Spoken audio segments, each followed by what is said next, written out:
Bueno, pues vamos a iniciar. Muy buenas tardes tengan en España y muy buenos días tengan en América. Hoy vamos a tener una reunión de cine en donde vamos a tener la gran y magnífica presencia de nuestro querido colega Facundo Podestá, que es representante de Pensar el Cine del Arte y que nos ha traído una película que se llama La Mujer sin Cabeza.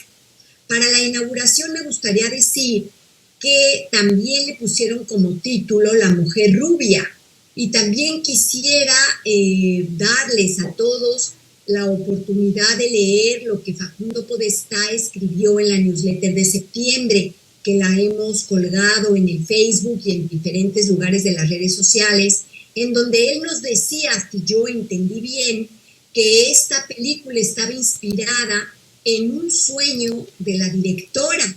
Entonces creo que es algo bien interesante porque ella tiene un sueño y a partir de ese sueño va a venir algo del orden del material de esta película.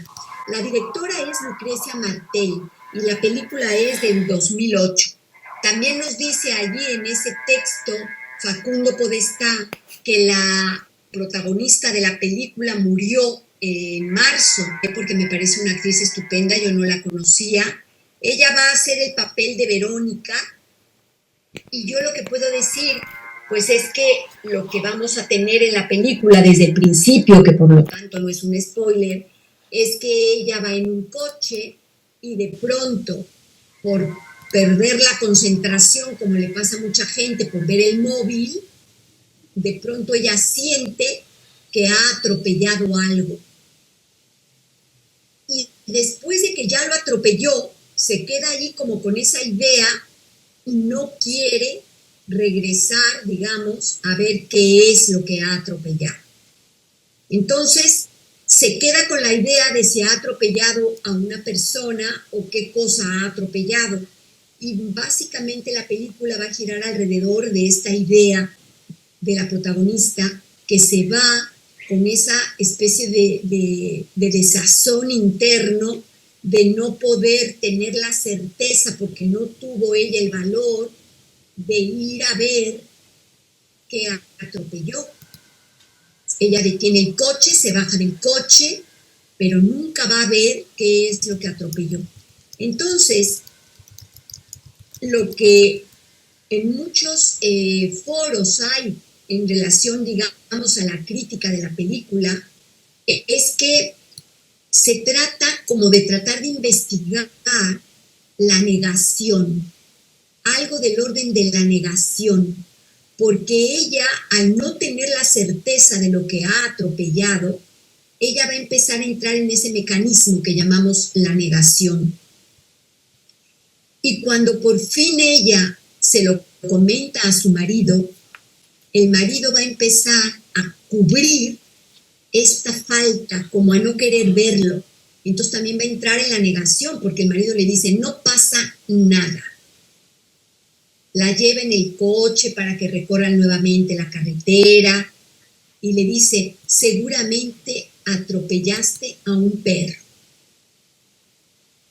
Entonces todo esto que toda la gente alrededor de la mujer va a empezar a ver una serie de hombres, que es por un lado el marido, por otro lado el amante, porque resulta que ya nos contará ahora Facundo un poco el argumento de la película para quien no la pudo ver, pues ella va a tener un amante con el que fue a un hotel, con ese amante. Yo entendí que era un tal Juanma y que era su primo, entonces este era su amante, y el amante también cubre la idea de que pudo haber atropellado algo. Entonces, luego está otro hombre, que es su hermano, yo entendí que era el hermano y que era médico, y ella como recién cuando atropella lo que atropella, pues ella tiene un golpe, se va a un hospital y en el hospital le hacen unas radiografías. Entonces el hermano radiólogo o médico borra todo el archivo de ella, como si nunca hubiera pasado. Entonces tenemos estas frases como nunca pasó, no pasó, no pasó nada. Hay como un borramiento de la realidad, un silencio, un ocultamiento de la realidad. Entonces, este ocultamiento de la realidad se puede tomar como una excusa que tiene Verónica para desconectarse del mundo que la rodea. Pero la realidad es que como ella cree que ha asesinado a una persona, hay algo del orden de la culpabilidad, como lo hemos visto en Crimen y Castigo de Dostoyevsky. Y lo que es un hecho es que la mujer se encuentra fuera de sí y como si estuviera ida, como si estuviera perdida. Yo veo luego otra cosa importante, que es el momento donde ella va a cambiar el tinte de pelo, porque fíjense cómo las mujeres en el tratamiento analítico y también algunos sujetos masculinos, cuando algo ocurre, se cambian el tinte del pelo. Es como muy importante visualizar en qué momento una persona hace cambio de look, y casi siempre el cambio de look tiene que ver con el pelo. Ella es rubia y se lo cambia a negro. Puede ser al revés, hay muchas mujeres que son morenas y se cambian a rubias, o se cambian a pelirrojas, o tienen el pelo muy largo y de pronto se lo cortan muy chiquito. Todo esto tiene que ver con lo que vamos a llamar el enfrentarte a la castración, el enfrentarte a un momento determinado en la vida. Ella, pues, a este momento en el que queda la duda, y una duda que a nivel inconsciente realmente no la tiene, porque podemos decir que a nivel inconsciente ella tiene la certeza de que ha atropellado a alguien. Y una cosa que me parece muy importante comentar es que tiene que ver con lo que llamaríamos lo siniestro de Freud. ¿Por qué lo siniestro? Pues porque este silencio, esta como desmemoria, podemos decir que es algo que está presente a nivel colectivo y a nivel social en todos los países, pero quizá de una manera más fuerte en los países de América Latina. Fíjense ustedes cómo después de asesinatos terribles e impunes, hay como una especie de desmemoria. Aquí en España yo lo veo también en toda la época franquista, como si no se quisiera acordar de eso, como que quedara borrado en la memoria. Entonces, la directora va a hacer un guiño a las clases sociales, porque efectivamente a quien se ha atropellado presuntamente es un niño que pertenece a la clase social pobre de la Argentina, los indígenas de Argentina.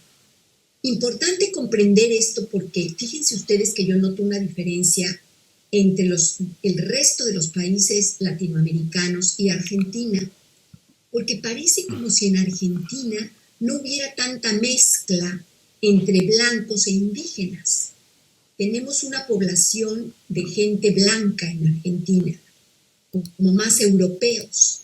De hecho, ellos mismos, los argentinos, muchos de ellos, se catalogan como la ciudad europea de América Latina, Buenos Aires, y el país de Argentina como que tuviera más cantidad de raza blanca, italianos que migraron, alemanes que migraron, españoles. Entonces, como si no hubiera tanta mezcla con la raza indígena como ocurre en otros países, como es México, Perú, Bolivia, el resto, digamos, de América Latina. Hay una diferencia entre Argentina y el resto de los países latinoamericanos, y creo que es importante dar cuenta de esta diferencia. Allí en Argentina también hay indígenas, y estos indígenas son los protagonistas de esta película, porque allí vamos a ver que precisamente el hijo de una sirvienta indígena aparece en un canal su cadáver.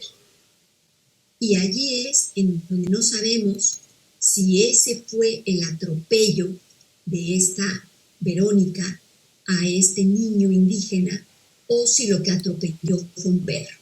En realidad, al final, en mi opinión y en mi lectura de la película, va a quedar en enigma, pero sí me parece muy importante ver la reacción tanto de Verónica como de todo el resto de su entorno en relación a este accidente que hubo. Le voy a dar entonces la palabra a nuestro querido Facundo Podestá para que nos cuente la película y para que nos haga la lectura desde su perspectiva. Muchísimas gracias, Facundo, por estar con nosotros y gracias a todos los que se han conectado. Bueno, buenos días, buenas tardes. Estoy súper contento de estar de nuevo en Pensar el Cine. Estoy súper contento con esta película también porque Louise Martel es una directora que yo no conocía mucho hasta hace fácil año y medio atrás. Estoy súper contento con ella. Tiene varias películas y todas excelentes. La Mujer sin Cabeza fue la que más me gustó a mí porque sinceramente es una película que está hecha de la actuación de la actriz principal y los silencios. Y tienen que ser muy buenos y muy medidos para que se logre un producto como es esta película. Voy a pasar directamente a la lectura de la descripción de la película, de cómo van pasando las escenas. Va a parecer un poco reiterativo, pero está hecho a propósito así porque de eso trata la película, de insistir en cierto punto. Luego voy a leer el texto de la newsletter, que no es largo y habla un poquito de esto que contó Cristina, de en qué se inspiró la directora para hacerlo, y una pequeña exposición de lo que me dejó pensando a mí y por qué me gusta traerla a pensar el cine. Comienzo. La película abre con una escena de chicos de clase baja jugando en un canal, corriendo cerca de una ruta o calle en un paraje despoblado. Segunda escena, mujeres a la salida de algún tipo de evento prontas a subir a sus respectivos autos. En uno de los autos un niño jugando, manitos contra las ventanillas. La madre insiste, entre conversaciones diversas, que deje de jugar y abre la puerta del auto. Las mujeres se despiden y se van. Una de ellas maneja sola por el camino donde jugaban los chicos de la primera escena. Suena un teléfono, lo busca, distrae la vista del camino un momento, siente un golpe. El auto se eleva en forma brusca sobre algo. Metros más adelante la mujer frena. Vemos su cara de perfil. Se ha golpeado levemente la cabeza y se le cayeron los anteojos. En la ventanilla, al lado de su cara, se evidencia la forma de dos manitos pequeños visibles de manera constante durante el resto de la escena. Atisba por el retrovisor, pero quita la vista enseguida. Respira agitada, duda, se acomoda y continúa un trayecto corto más. Comienza a llover. Se detiene, se baja del auto. La cámara enfoca desde adentro en una sola toma desde el inicio. La mujer se aleja unos pasos, camina nerviosa, se observa constante el torso hasta el cuello. Llueve más fuerte, título de la película. En el hospital le hacen radiografías.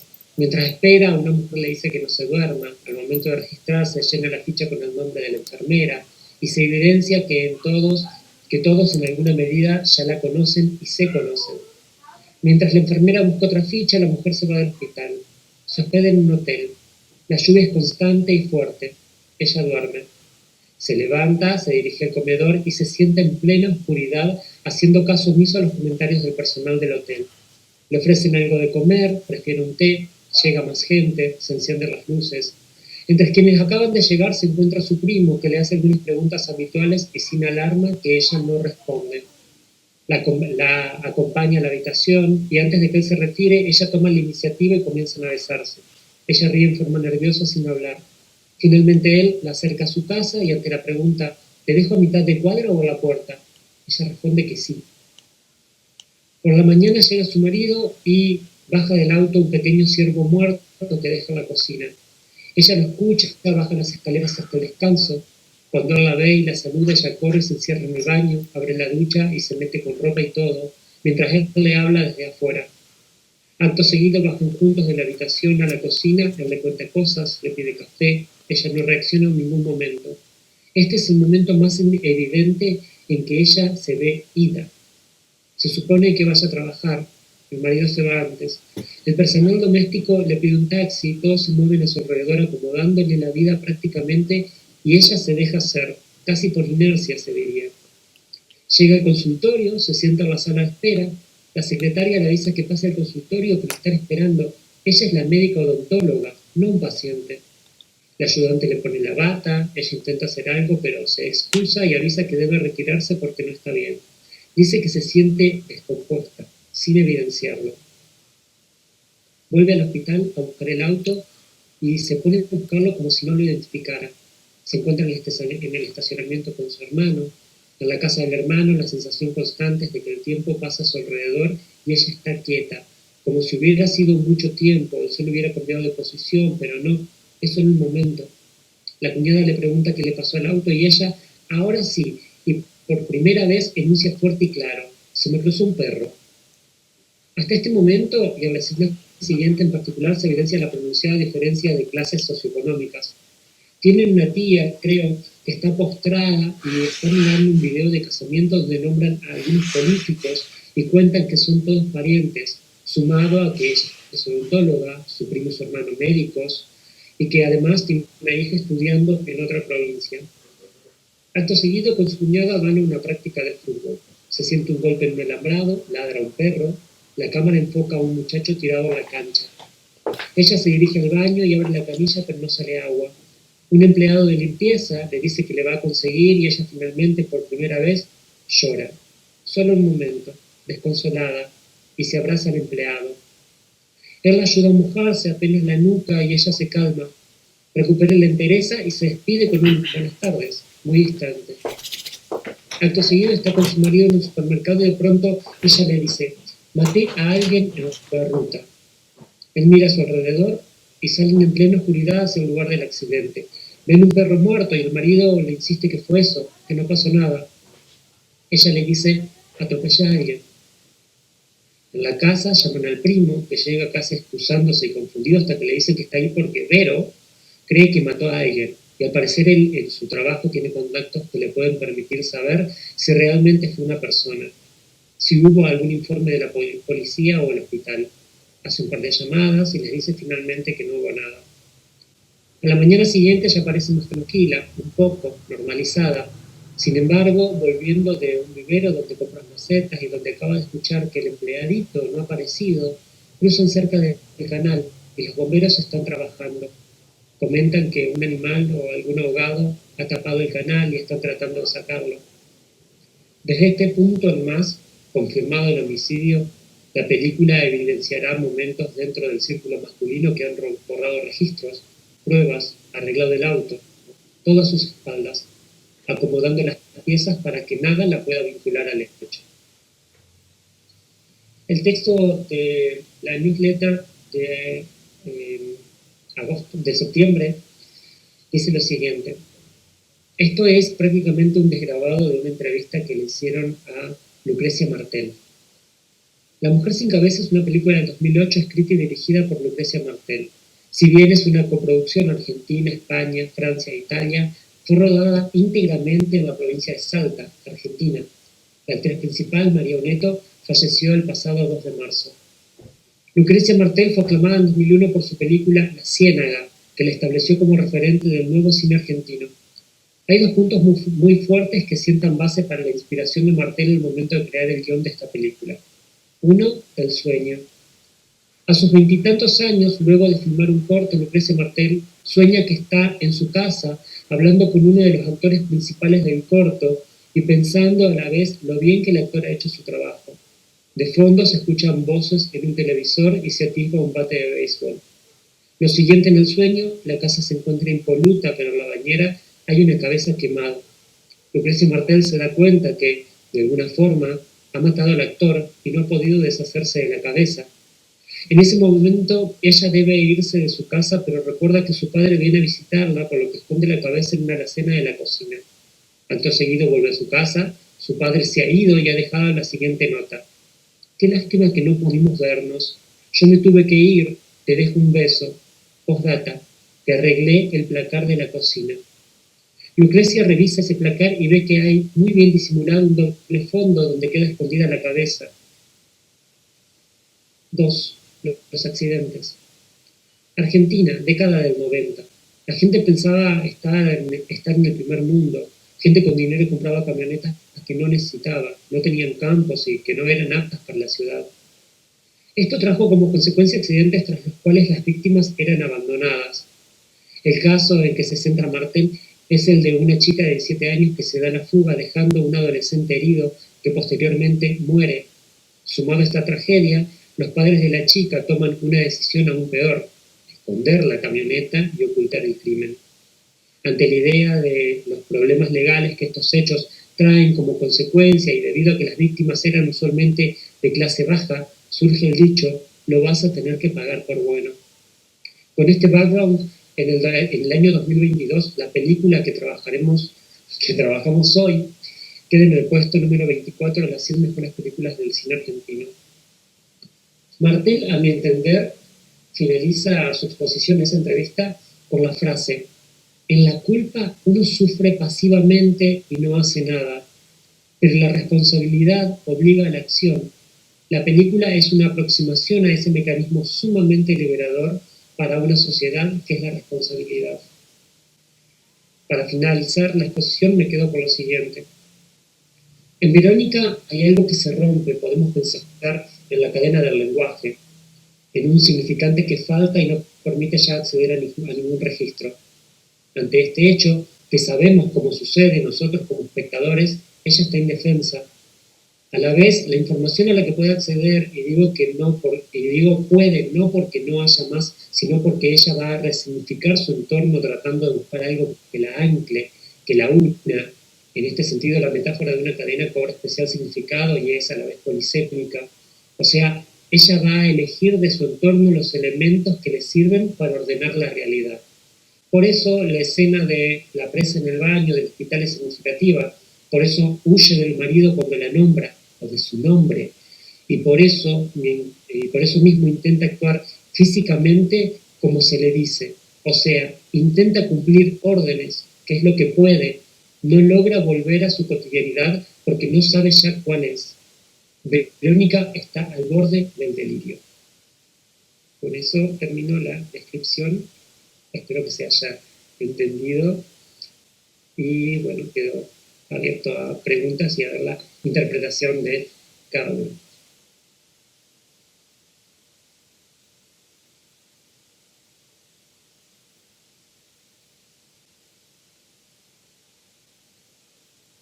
Muchísimas gracias, querido Facundo, por esta lectura que nos das, que es bastante exacta a lo que hemos visto en la película.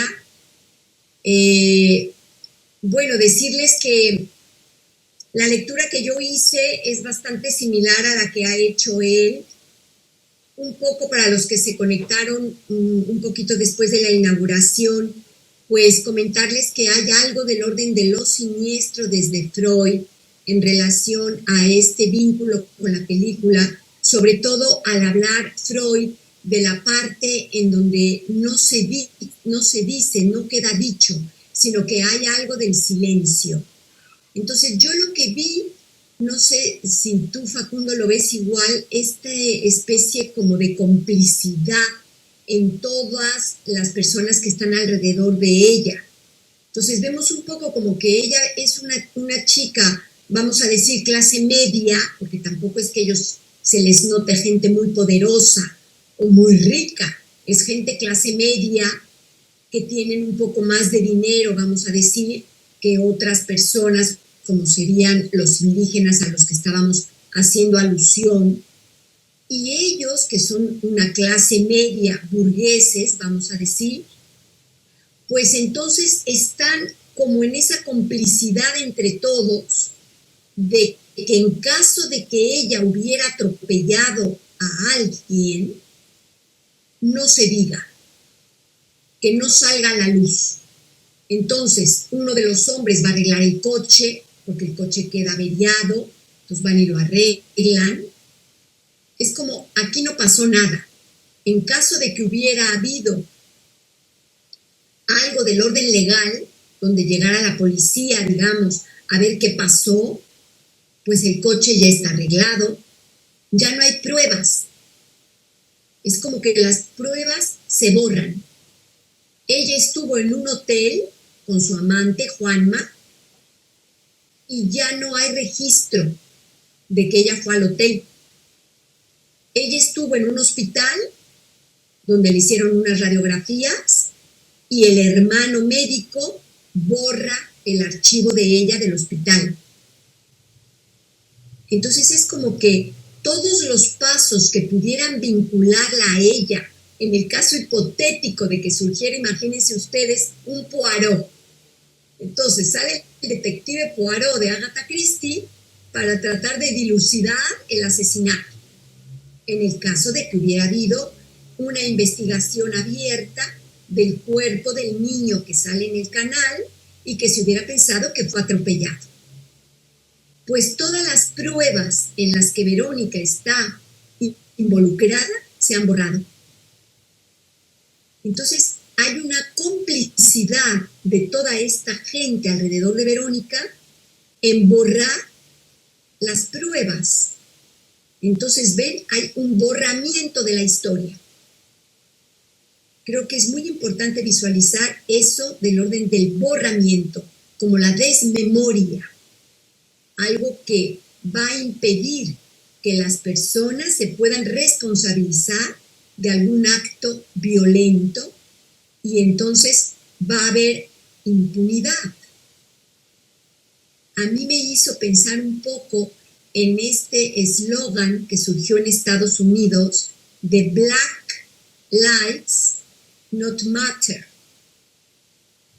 Es como si pudiéramos decir en América Latina que la vida de estos sujetos indígenas, en ese caso en la película que nos concierne, no es importante. Eso es un poco lo que puedo yo anexar sobre lo que ha dicho Facundo.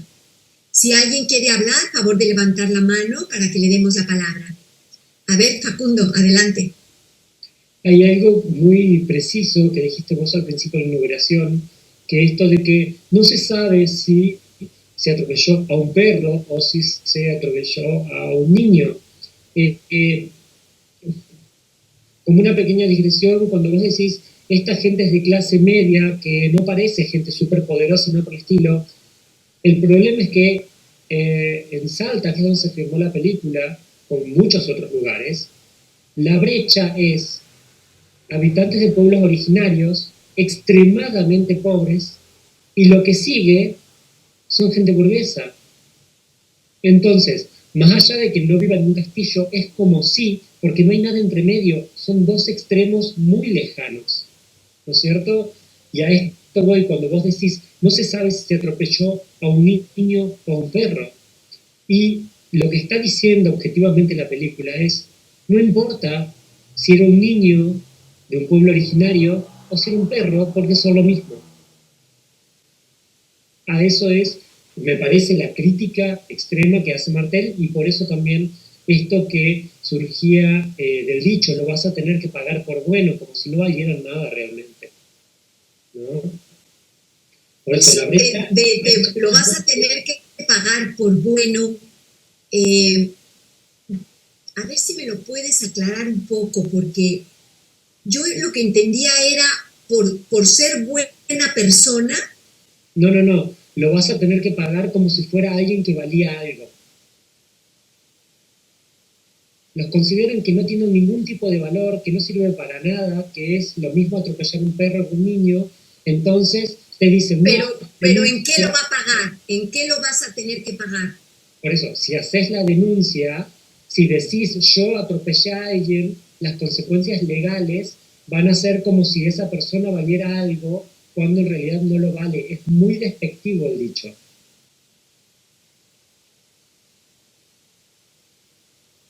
Ya, sí, entiendo lo que estás diciendo, porque a mí lo que yo pensaba era que si tenías la capacidad, digamos, de tener, por ejemplo, la bondad de ir a la ley, ya esto probablemente lo que te voy a decir es un poco deformado precisamente por la corrupción enorme que hay en la ley en los países latinoamericanos.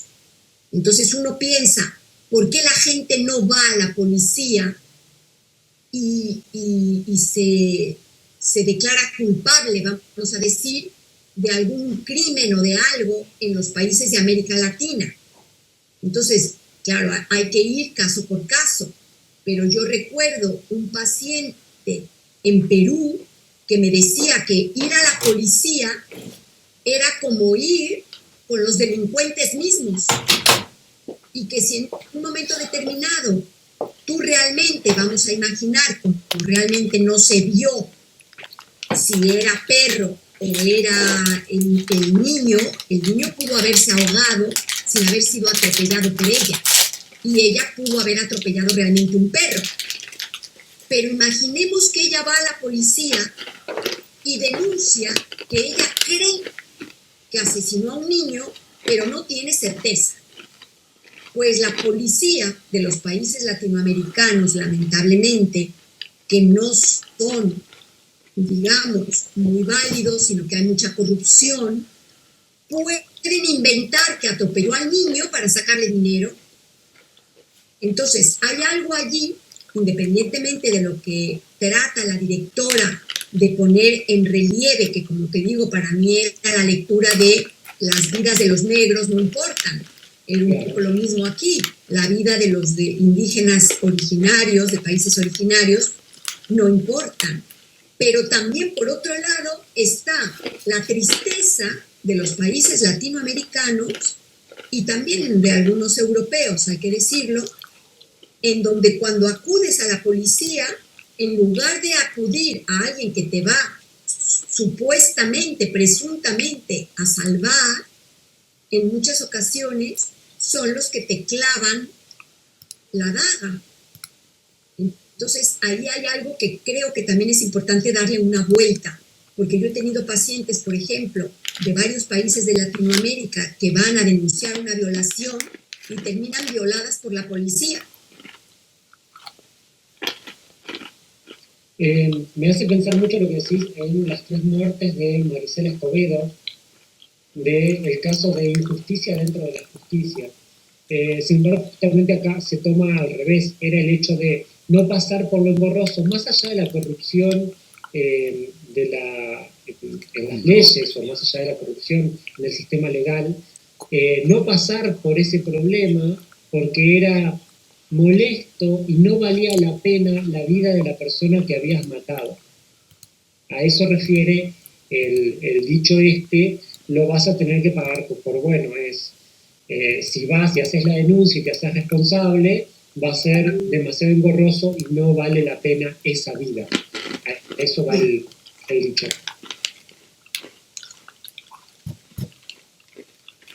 Creo que hay algunos comentarios en el chat. ¿Los quieres leer tú, Facundo? Sí.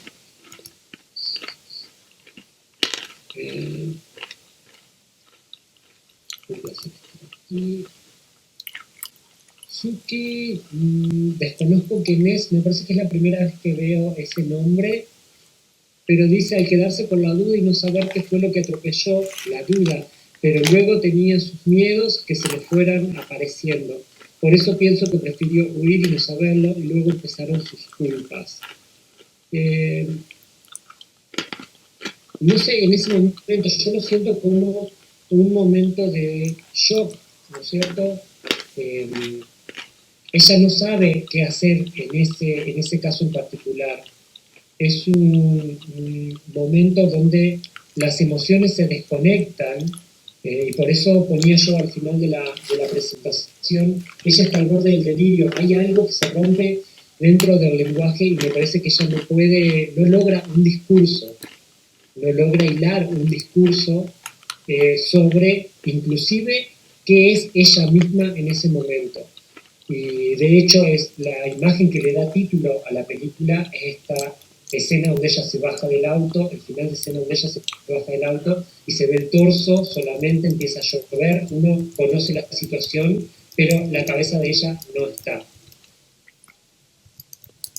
Pero fíjate que sí es verdad, como dice aquí en el chat, sí es verdad que ella, lo que la va a hacer a ella, vamos a decir, enloquecer, es algo del orden imaginario, porque finalmente ella tiene una duda, ella no tiene certeza, ella no va a ver, porque otra cosa sería si ella se baja del coche y va a ver y mira a quién atropelló o qué atropelló, pero no lo ve.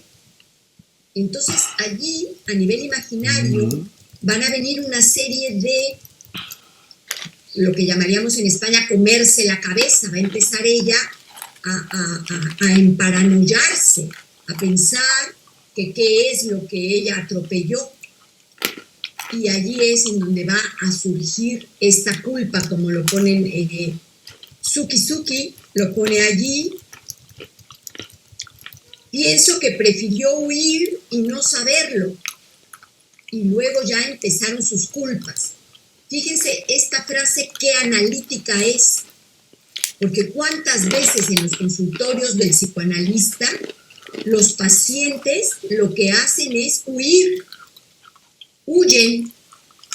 Prefieren huir que saberlo.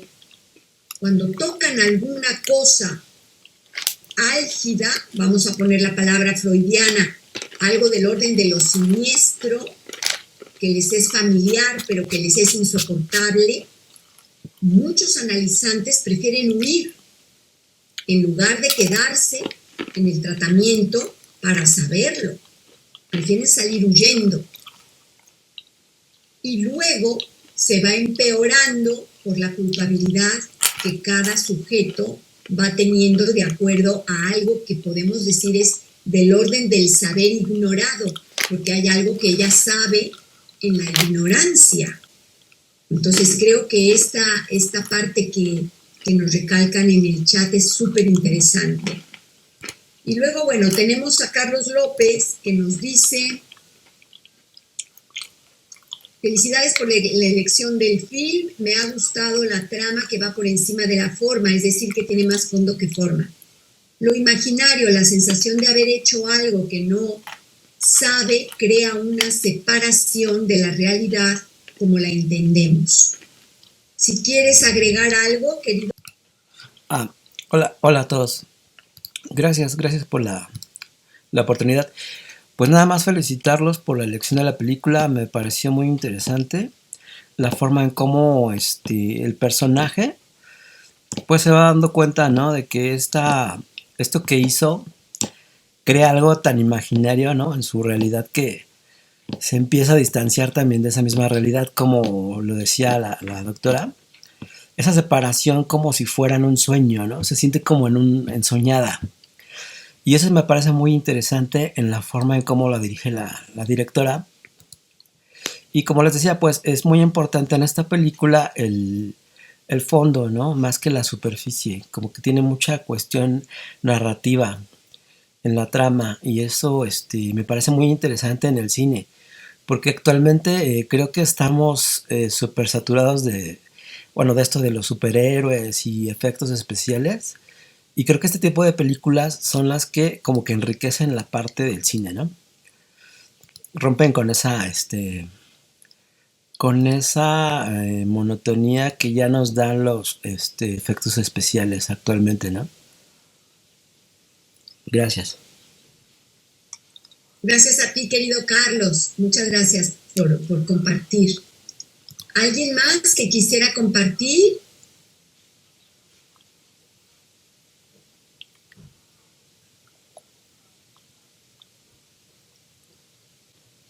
Hay, mientras se animan, hay dos momentos de la película que me parecen también muy importantes, que es uno cuando ella lee el diario y se da cuenta de que habían sacado un chico y luego reafirma esto, de que dice, el diario dice que se ahogó. O sea, inclusive los medios me están quitando esta culpa de encima. Pero sin embargo, al final de la película y dentro de toda esta sospecha que ella le pasa de que va a buscar los registros al hospital y el hermano le dice, ya retiré todo, ya lo saqué yo a todo, no te preocupes, no hay nada de qué preocuparse.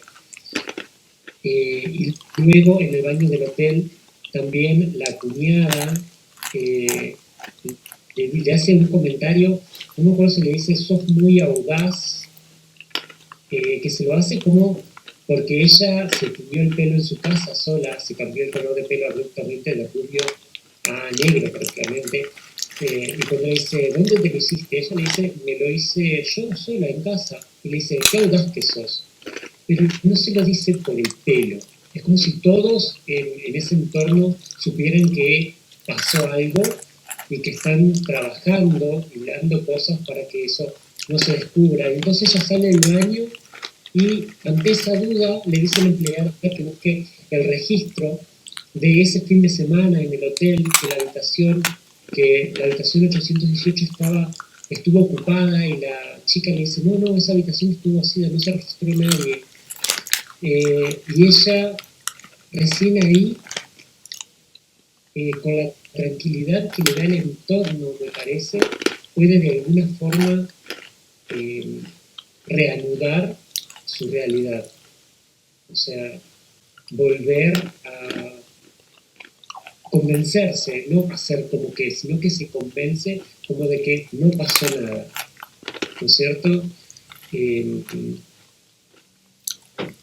Me parece que justamente es lo que decía en el texto de esta frase de Martel, que la culpa no sufre, que la culpa uno sufre pasivamente, pero la responsabilidad obliga a la acción. Y ella no se responsabiliza de haber atropellado a alguien, pero su entorno sí se responsabiliza de encubrir lo que pueda haber pasado. Es una tergiversación de el llamado moral a la acción, ¿no? Bien dicen, echa la ley, echa la trampa. Creo que es eso lo que quiere evidenciar. A mí igual me parece extremadamente, me parece genial cómo trabaja ella con este deslindarse de la actriz, del personaje de Verónica, de la realidad al momento de empezar a transitar algún tipo de negación, ¿no? Esta desconexión con ella misma al principio de la película, que dura prácticamente la mitad hasta que ella le dice al marido, me parece que maté a alguien, y empieza la cuestión del encubrimiento y de tratar de convencerla. Es esto de que ella no puede enunciar ni responsabilidad ni culpa, de hecho no puede denunciar absolutamente nada, tiene el discurso totalmente bloqueado. Y fíjate también, Facundo, sobre lo que dices, en realidad en el fondo tenemos secretos en medio de secretos, porque aquí no nada más es el secreto enigmático de si ella atropelló al niño o atropelló a un perro, que volvemos a ver que nunca va a quedar realmente dilucidado. Pudo haber atropellado finalmente a un perro y el niño haberse ahogado en el canal. No queda nunca dilucidado eso. Pero lo que es un hecho es que hay otros secretos de orden sexual. Ella tiene un amante, su amante es Juanma, y ese Juan Manuel se ha acostado con ella en un hotel. Y ese Juan Manuel es muy buen amigo de su marido. Entonces hay como otros secretos dentro de los secretos que también están borrados, tampoco pasa nada. Adelante, querida Adriana. Bueno, a mí la película me hizo pensar varias cosas. Pues primero quedé en una tónica completamente freudiana, ¿no? No sé si recuerdan las dudas en El hombre de las ratas. La duda de lo mató, no lo mató, fue esto, fue lo otro, y en el nombre de las ratas. Se pagó la deuda, no se pagó, la debo, no la debo, que está muy, muy presente. Y lo otro es el sentimiento de culpabilidad inconsciente frente al crimen. Entonces uno ve también en la película que hay esta cosa de acusarse de crimen o no acusarse de crimen. La gran duda del neurótico, por ejemplo, en la cuestión cuando se trata de la criminalidad. Y creo que la película muestra muy bien estas vertientes, la cuestión obsesiva, bien presente en El hombre de las ratas, con la cuestión de la duda, y el asunto del crimen inconsciente en la neurosis. Muchísimas gracias, querida Adriana.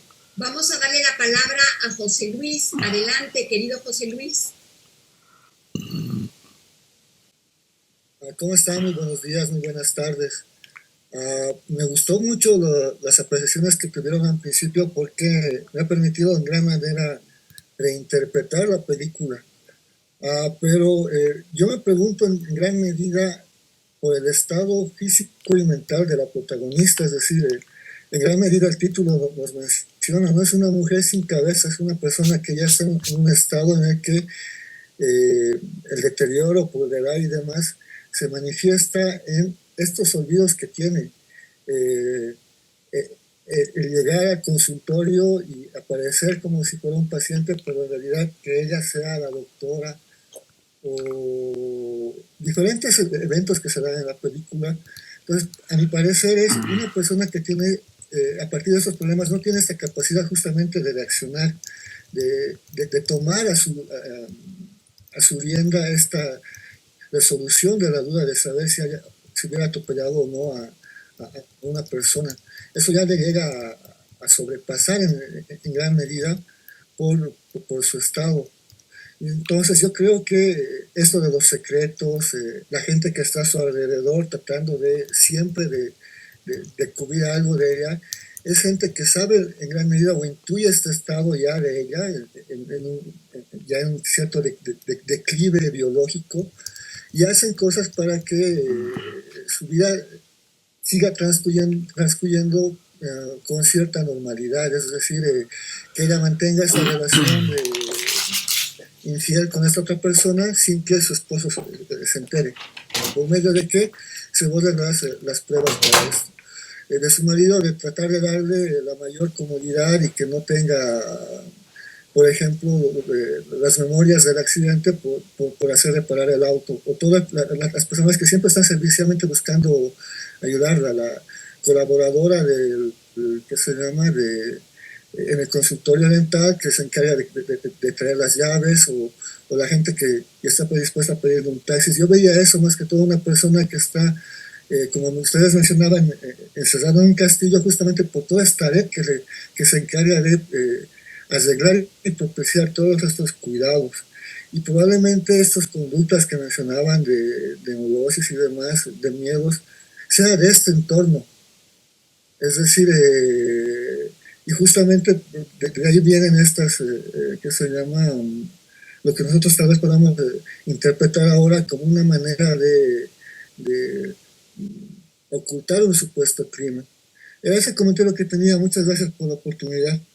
Gracias a ti, querido José Luis. Y sí, efectivamente, pienso que esto de el ocultamiento, porque fíjense cómo ella va a llevar allí una especie de recorrido en esta historia. Al principio, como nos contaba Facundo, primero no llora, al principio está como muy angustiada cuando ella ya ocurre y para el coche y luego empieza a llover, porque al principio no había llovido, luego viene una lluvia. Ella baja del coche cuando ya está lloviendo y empieza como un poco alterada, pero sin animarse a ir a ver nada. Y luego, ahí en ese momento, hagan de cuenta que le entra una especie de bloqueo y ahí es donde se le va la cabeza, donde podemos decir que está ida, como perdida. Hay un momento en el que yo me quedaba un poquito sorprendida de que nadie se diera cuenta de que le estaba pasando algo. O sea, yo ahí decía, pero ¿qué pasa? ¿Así serán los argentinos o qué pasa aquí? Porque, claro, llega a su casa y el marido se pone a hablar y hablar y hablar y hablar una bola de tonterías y ella no abre la boca, no dice nada. Y él no se da cuenta de nada. O sea, es otra vez, no se da cuenta. Hay algo ahí muy extraño en ese comportamiento, porque digamos que era muy obvio que le estaba pasando algo y nadie se da cuenta. Nadie le pregunta, ¿tienes algo? ¿Te pasa algo? ¿Te noto rara? ¿Estás perdida? ¿Tienes la mirada ida? ¿Te noto extraña? Nadie dice nada. Y la vida sigue normal y nadie, ni el marido, ni luego ella tiene relación allí con una serie de personas que luego uno no acaba de entender quiénes son. porque sale una mujer de pelo oscuro que a mí me da la impresión que debe de ser la esposa del médico, o sea, que debe de ser su cuñada. Y esta señora tiene varios hijos, y entre uno de esos hijos está una niña, una chica, que se llama Candita. Pues la tal Candita a mí me daba la impresión como de ser un poco retardada mental, no estoy muy segura, pero me daba esa impresión, y aparte se le nota que está como enamorada de Verónica. Entonces le toca el pelo y es como que le estaba tirando, digamos, los tejos, la seduce. Hay un momento incluso que le dice que la ama y que le dice, ¿tú también me amas a mí? Y entonces la otra vez, Verónica, otra vez como que no escuchó nada. Otra vez, ven, es muy raro. Yo decía, bueno, esto será esta familia que tiene esta historia y tiene esta manera de relacionarse, o la directora nos está diciendo que así es como se relacionan las familias en Argentina. Porque recuerden ustedes que cuando se hace una película, por ejemplo en México, pues hay algo un poco como de los mexicanos. Entonces, como así se relacionan los mexicanos. Entonces, yo no sé si es que los argentinos no quieren ver lo que está mal, o es esta familia que no tiene la capacidad de comunicarse y de poder reaccionar ante ciertas cosas que son evidentes que está pasando algo. A mí eso me llamó muchísimo la atención, porque ya les digo, al principio de la película, cuando ella acaba de hacer el atropellamiento, llega a su casa, el coche está completamente mal de toda la parte de abajo. Entonces, si tú llegas a tu casa y tu coche está averiado, pues lo más lógico es que te pregunte pues, tu marido o un hijo o la sirvienta o alguien, ¿qué le pasó a tu coche? ¿Y qué te pasa a ti si no hablas? Callada todo el tiempo, rara, como perdida, como en una situación un poquito rara. Pues nadie le pregunta. Rarísimo me pareció. Lo mismo con la cuestión con lo de Candita. O sea, nadie se da cuenta de que Candita tiene una actitud un poco rara con esta mujer. En fin, yo me quedé un poco sorprendida en eso, como sin entender muy bien si así se relaciona. Bueno, yo tengo amigos argentinos y en un momento dado yo pensaba en mi cabeza, quizá por eso los argentinos tienen la fama de que casi todos van al analista y de que cada 2 casas hay un analista, porque es que esto no me parecía a mí para nada, vamos a decir, yo no quiero poner la palabra normal, voy a poner mejor la palabra, pues, como normalizando cosas que no podemos normalizar, en el sentido, pues, de que notas que esa persona tiene algo. Entonces, fíjense, luego hay otro personaje chistosísimo que se llama Lala. A mí me da la impresión que es la madre de ella, de Verónica. Es una señora mayor que está ahí, pues se le nota que está enferma y está un poco en cama. Entonces Verónica la va a ver.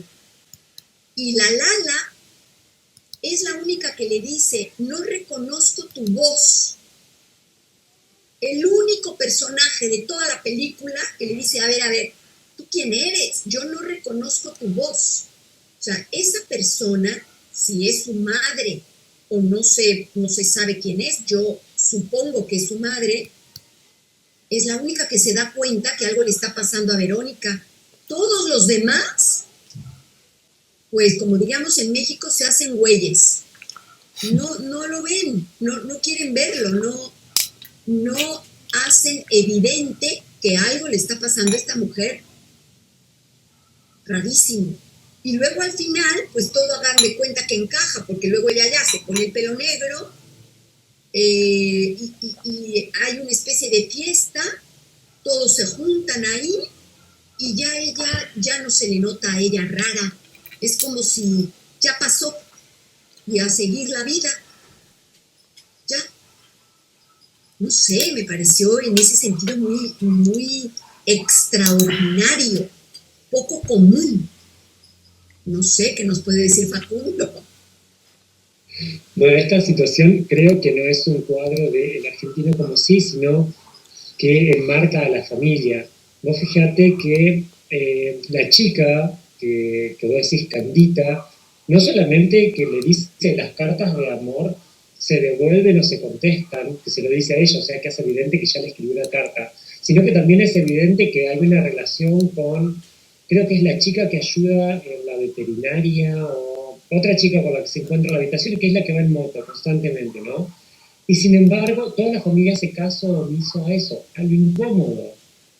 Es esta cuestión de hacer como si no pasara porque es incómodo meterse en esa situación, porque es incómodo prestar atención a esa situación. Inclusive Lala en algún momento, mientras están mirando el video, dice, ¿quién es el afeminado ese? Y ella, la otra señora, la morocha, que yo creo que es la cuñada también, agarra y le dice, no es afeminado, y en todo caso por eso me gusta, como normalizando la situación que esta señora, Lala, que es particularmente la que se da cuenta del tono de voz de Verónica, tampoco normaliza, es como la que viene a delatar en algún momento algunas cosas. De hecho dice que despectivamente habla de la gente que está en el video y la cuñada de Verónica le dice, son todos parientes tuyos, todos políticos. O sea, es la única que dentro de eso que está perdida en la película, que es la que dice que está senil, dice las cosas un poquito como son, digamos. Fuera de eso, sí, no es un cuadro del argentino como sí, sino de cómo trata esta familia las cuestiones que pueden resultar de alguna forma incómodas. Es más, hacen un comentario de un poco más cómico, si se quiere, sobre el regalo que le hacen a la gente que se va a casar, que le dicen, le regalamos como una estufa para exteriores. Y alguien le dice, una estufa, pero para Tucumán, en Tucumán siempre hace calor, ¿no es cierto? Entonces dice, bueno, 2 semanas al año la van a usar, ya está, digamos. Como que esas pequeñas cosas que no importan.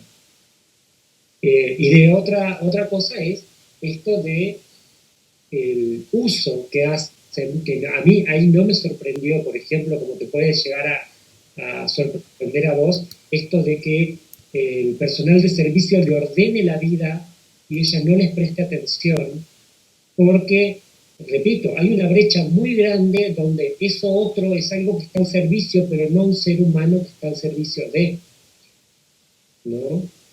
Inclusive hay uno de los chicos que le empieza a bajar las macetas a la casa y ella dice, si querés podés bañarte, o sea, un poco más, le dice, es evidente que estás mugriento, o te doy algo de comer, porque seguramente no deben tener para comer, no hay nada en la heladera, como si realmente en una casa como esa no hubiera nada en la heladera, o bueno, te voy a dar algo de ropa, nunca piensan darle plata al chico, ¿qué más tiene ella que el chico puede necesitar? Plata, y eso nunca surge. Entonces son un montón de cuestiones un poco incómodas que se tratan de salvar de alguna forma, evidentemente tonta, como por ejemplo el hecho de que la chica esta sea lesbiana y todo el mundo esté dando vuelta a la cara, como ella le da vuelta a la cara, sin decirle absolutamente nada, sin prestarle atención. Sí, en la crítica general... Es un crimen también. Si lo desmedimos, es la misma situación. En la crítica general que hacían, que leí yo sobre la película, había algo en donde decían a nivel de la sociedad de Argentina, decían que esta película trataba de enfocar la desmemoria del país, de la Argentina, en relación a su historia, que trataba como de poner en relieve que hay algo dentro de la psique del país, de Argentina, de no querer ver o de no querer, pues esto que yo decía, en esta historia familiar, es como que hacen como si no pasa nada. Y en ese como si no pasa nada, pues decía la crítica de la película que la directora lo que intentaba era como hacerlo patente a nivel de lo que para la directora era la sociedad argentina, que en muchas ocasiones como sociedad hace como si no pasó, y a eso le llaman la desmemoria histórica. Yo no podría decirlo como una situación en Argentina, no me parece que sea un reflejo de la sociedad argentina como sí. Repito, Argentina es un país muy extenso, donde hay sociedades extremadamente diferentes. Sí lo puedo objetivizar con la provincia de Salta, donde se filma la película, y donde esto sí es muy evidente, donde hay brechas socioeconómicas muy grandes, y donde me parece que precisamente para hacer esta película, donde, como decía al principio, no importa si era un perro o un chico, porque valía lo mismo, ¿no es cierto? Me parece que esa es la elección que hace cabal la directora, elegir este lugar dentro de la Argentina, sí, pero este lugar en particular para evidenciar lo que pasa en esa sociedad en particular. No sabría realmente, si sé objetivamente esto, no sabría realmente luego en el resto de la Argentina si hay muchos lugares donde esta brecha sea tan pronunciada. Así que sí puedo decirlo de un lugar específico en el norte argentino. No sé si lo extendería realmente al resto de Argentina. Pues solamente para hacer un contraste, no estoy diciendo que Buenos Aires sea Argentina, pero para hacer un contraste, bueno, Buenos Aires es muy diferente. No obstante, sí creo que, aunque bien es cierto que cada historia es particular y que cada familia también lo es verdad que esta manera de posicionarse ante lo evidente, en el sentido como de no querer darse cuenta que algo malo le está pasando a un integrante de tu familia, eso es la negación. Yo creo que es algo que podemos nosotros generalizar, no solamente en Argentina, sino en todos los países. Hay ciertas familias que viven en el mecanismo de la negación. Y nosotros, precisamente los psicoanalistas, lo vemos porque cuando el analizante llega al consultorio, es cuando el mecanismo de la negación ha fracasado, pero ha estado vigente durante mucho tiempo. Por ejemplo, de pronto te llega un paciente que te dice, yo sufro de alucinaciones desde que tengo 10 años, se lo he dicho a mi madre, pero ella me decía que no pasa nada, que eran pesadillas. Resulta que el paciente es un psicótico y que lo sabe desde los 10 años y viene al consultorio probablemente a los 20. Entonces han pasado 10 años de negar una realidad en una familia. Ahora, no solo a nivel de las enfermedades más obvias, como puede ser una alucinación en un psicótico. Pensemos, por ejemplo, un padre alcohólico. La familia niega el alcoholismo del padre. O pensemos, por ejemplo, en infidelidades. La madre niega las infidelidades del marido. Y así sucesivamente. Es decir, lo que vemos aquí, además del atropellamiento de un supuesto ser humano que parece no tener importancia o tener la misma importancia que un perro para ese tipo de sociedad, por otro lado, yo lo que observo es un mecanismo de negación a nivel intrínseco de la familia, en donde no se acepta la realidad, sino que se tergiversa y se niega. Hay una desmentida. La madre es infiel, pues eso no se ve. No solo es el atropellamiento, es una serie de cosas que se niegan. Candita es lesbiana, eso tampoco se ve. Todo lo que incomoda, como bien lo decía Facundo, se niega. Es decir, están negando la castración y tienen una posición ante la castración completamente de negación o de represión. Eso tiene, me parece, mucho que ver con la situación con esta autopercepción de poder dentro de la sociedad. Eso tiene mucho que ver con eso, la negación de la castración en este sentido tiene mucho que ver con esta autopercepción de poder dentro de la sociedad. Igual también me quedo pensando en, ella tiene esta negación al principio que luego no puede hacer valer sin la ayuda del entorno, y entonces pensaba, cuando termine la película, si vamos un poco más adelante, con un hecho tan grave, porque sí, dentro de lo que está pasando, si vemos el resto de los problemas y de repente surge algo crítico como esto, ¿no? Si esta represión del hecho, no solamente interno de ella, sino también de todo su entorno funciona, la veo a Verónica con de repente, dentro de unos años, con un cuadro de depresión y de angustia terrible. O sea, una mujer que sí o sí necesita volver a este hecho. Inclusive podríamos decir, el primer momento de ella, luego del atropello y todo el principio de la película, repetirse luego y tratando de volver a un hecho que ella tiene reprimido con esta represión que funciona, que supone que no tiene que funcionar, ¿no? Para que uno pueda llevar una vida medianamente acorde a lo típico, ¿no? Sin caer en un cuadro depresivo y finalmente la angustia, que sería, bueno, uno de los casos más graves dentro del neurótico, ¿no?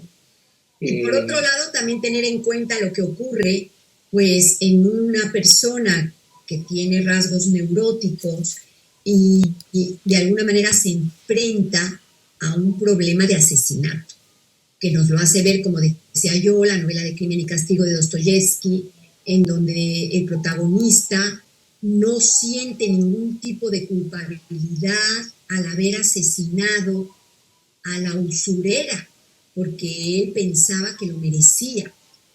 Pero cuando en eso que tanto decimos, el lugar equivocado, en el momento equivocado, se encuentra la otra persona a la que también tiene que cargarse, allí sí viene un sentimiento de culpabilidad por haber asesinado a alguien que considera inocente y que no lo merece.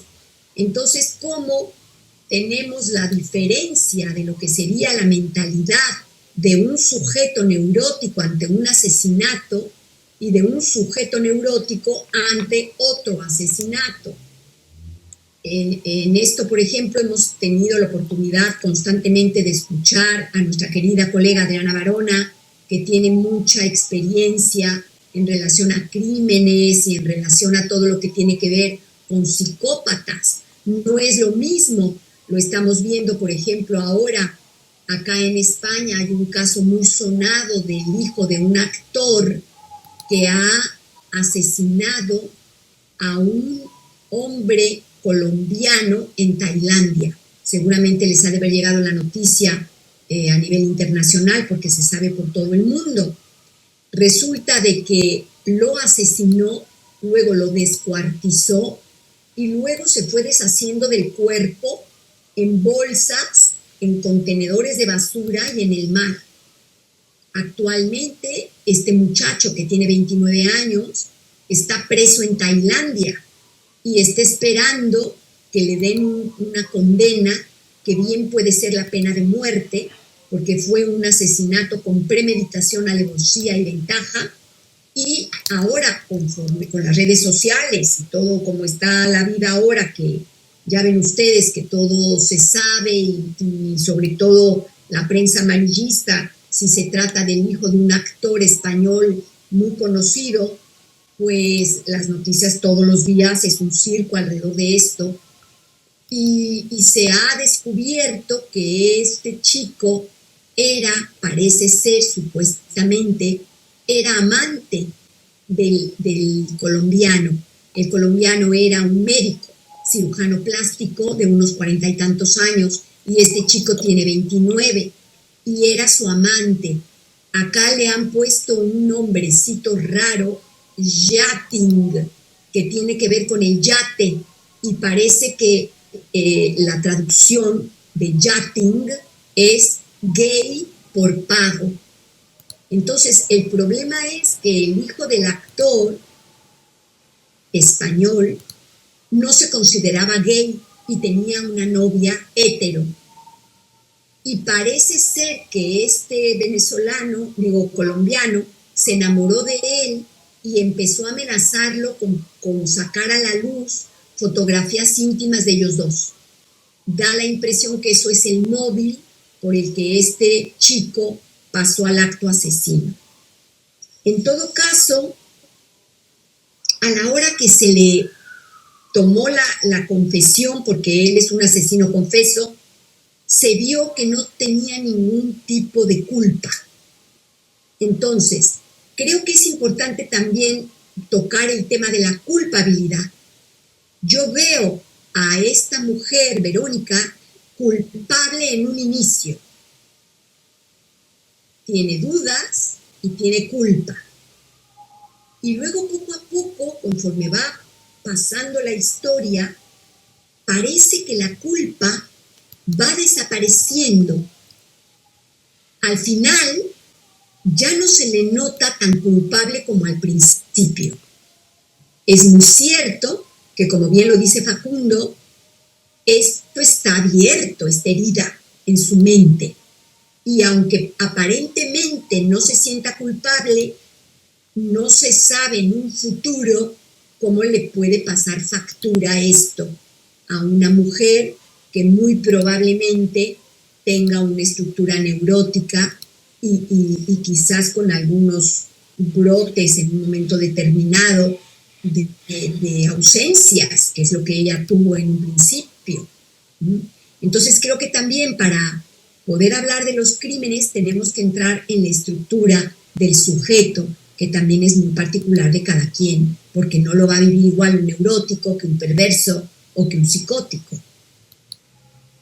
Creo que Adriana ha puesto algo. Un médico cirujano y su familia no sabía que era homosexual. Sí, esto es lo del caso del hijo del actor español. Y luego Carlos ha puesto, irónicamente, el atropellamiento le llevó a ella misma a perder su cabeza, su psique, los sucesos se prolongan en forma obsesiva. Bueno, pues eso es más o menos lo que hemos estado trabajando. No sé si alguien más quiere intervenir o si pasamos a que clausure Facundo.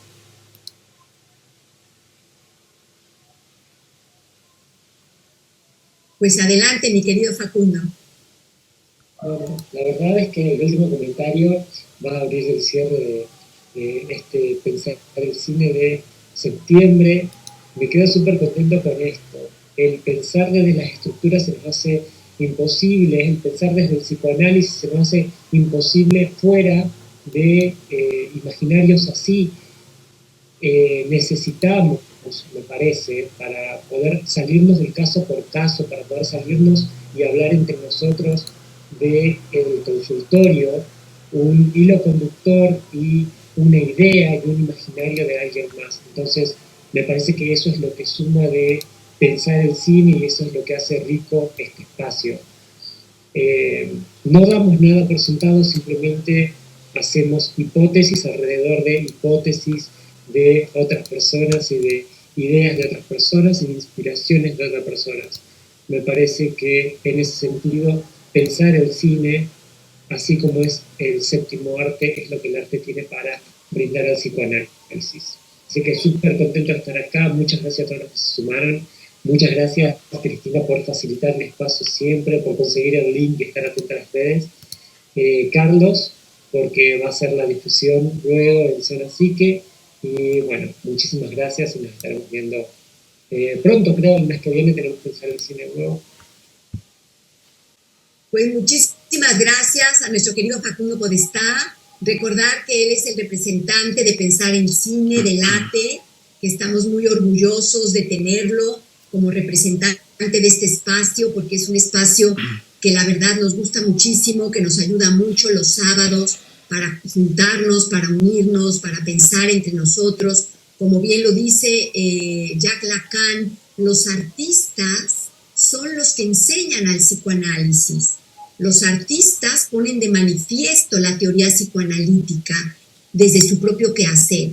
Y los cineastas, los artistas que interpretan personajes en el cine, pues son precisamente estos artistas que nos ayudan a pensar y a reflexionar en torno a lo que es nuestro quehacer del psicoanálisis, que en muchas ocasiones necesita de ejemplos para poder ser transmitido de una manera que no sea tan compleja como en algunas ocasiones lo es la teoría. Y sobre todo porque la mente humana generalmente recurre precisamente a este mecanismo de defensa que es la negación, que es lo que hemos aprendido esta tarde con esta película. No solamente Verónica y su familia de Argentina recurren al mecanismo de la negación, sino que todos los sujetos humanos recurrimos al mecanismo de la negación en esa parte, diría yo, en donde nos insoportabiliza.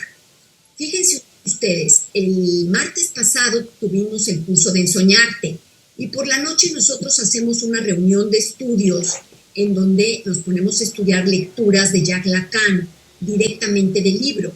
Y en este curso hemos iniciado con el seminario 23 de El Síntoma. Y la primera clase precisamente habla de una frase que a mí me pareció muy importante para vincular con esta reunión que tenemos hoy de cine. Decía Jacques Lacan lo siguiente, decía que las personas tienen problemas para poder entender esa parte de insoportabilidad propia, que todos los sujetos humanos tenemos algo por donde no podemos pasar. Es como un algo, un eso que nos es insoportable. Entonces la frase es todo, coma, menos eso. Y yo lo que me gustaría que hoy nos quede como reflexión, ¿cuál es, en el caso de cada uno de nosotros, nuestro menos eso? Porque cada quien tiene algo que no necesariamente es lo mismo que el otro. Y cuando nosotros entendemos lo que es insoportable, es lo que negamos, es lo que reprimimos, es lo que no nos es fácil ver. El menos eso, todo menos eso. Algunas personas lo podrán probablemente articular como ser hipócrita, entonces como todo menos que me consideren hipócrita.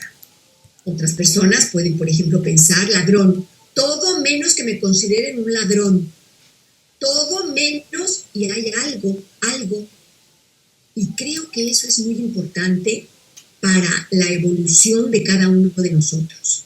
Y bueno, pues agradezco muchísimo a Facundo Podestá, agradezco mucho a todos los que se han conectado y recordarles que la siguiente reunión que tenemos de Pensar el Cine va a ser el 14 de octubre, que también es sábado, y en donde yo voy a tener la oportunidad y el placer de traerles una película que se llama Amor para Adultos, donde vamos a poder articular los celos, que nos va a permitir abrir la página de nuestro libro de celos, todos aquellos que vayan a participar en él. Es una película que va directa a reflexionar sobre los celos de los sujetos.